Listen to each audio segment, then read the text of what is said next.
Welcome back to Educate, Agitate, Organize. Last time we saw that caste does not just divide the work.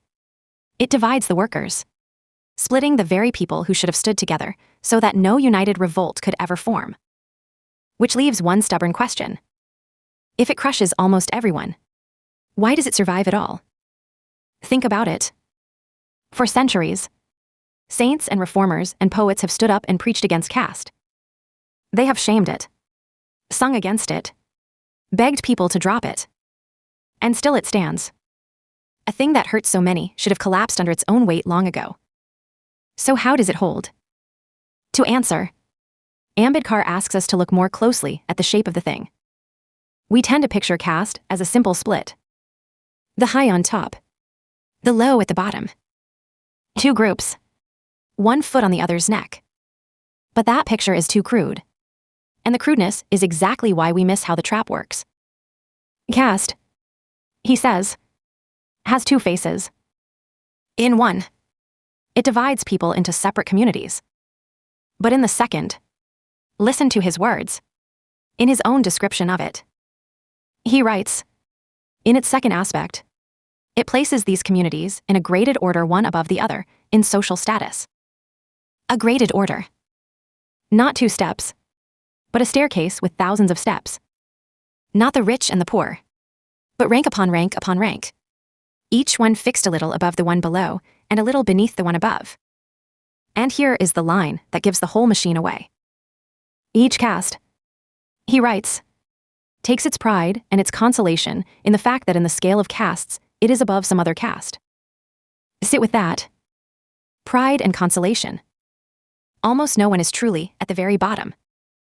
Almost everyone, however poor, however beaten down, has some other group beneath them to look down upon. There is someone to envy above you.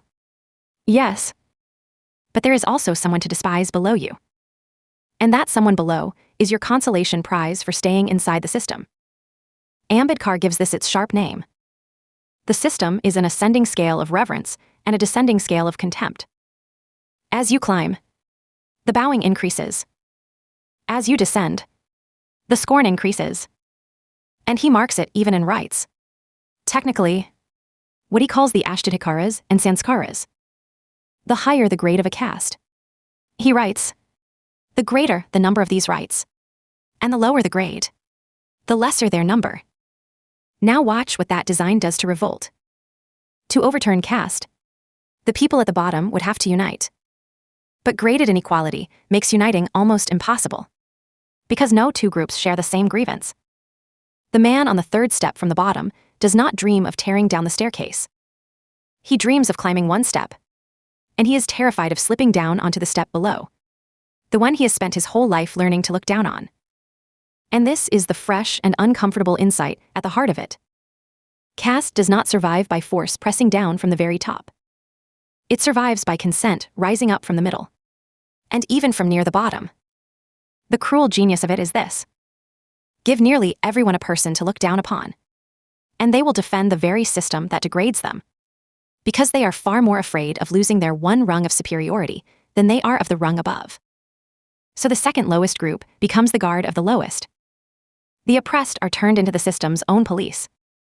Each person has a personal stake in keeping the order intact. Not because they sit on top of it, but because they cannot bear to be the one with no one left to look down on.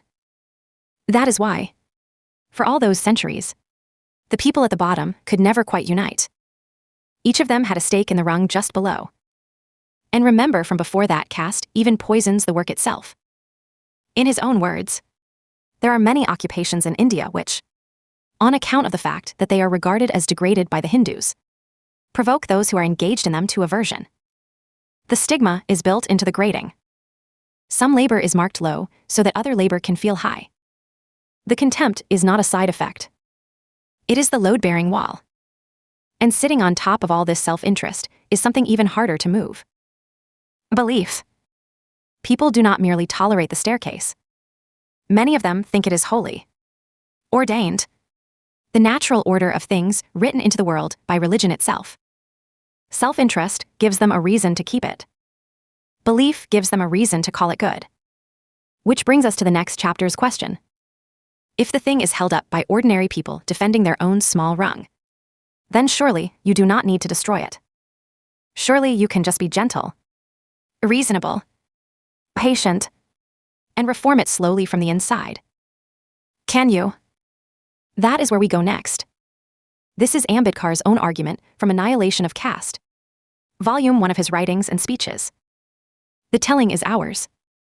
The argument is his.